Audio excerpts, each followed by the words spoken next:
সরকারের পতনের পর তার মন্ত্রী, এমপি ও প্রভাবশালী রাজনৈতিক নেতাদের দেশ ছেড়ে পালানোর হিড়িক পড়েছে। অনেকে ভয়ে দেশের ভেতরেই আত্মগোপনে চলে গেছেন। শুধু মন্ত্রী, এমপি নয়, বিভিন্ন অঙ্গ সংগঠনের শীর্ষ নেতারাও ভয়ে আত্মগোপনে গেছেন।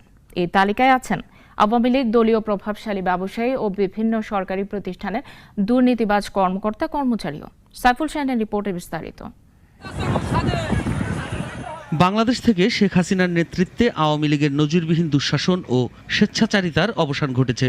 ছাত্র জনতার অবিস্মরণীয় অভ্যুত্থানের মুখে শেখ হাসিনা পালিয়ে গেলেও ভয়াবহ বেকায়দায় পড়েছেন আওয়ামী লীগের এমপি মন্ত্রীরা। অনেকে সুযোগ বুঝে দেশ ছাড়তে পারলেও আটকে পড়া অনেক এমপি মন্ত্রী ও অসংখ্য নেতাকর্মী প্রাণ ভয়ে পালিয়ে বেড়াচ্ছেন।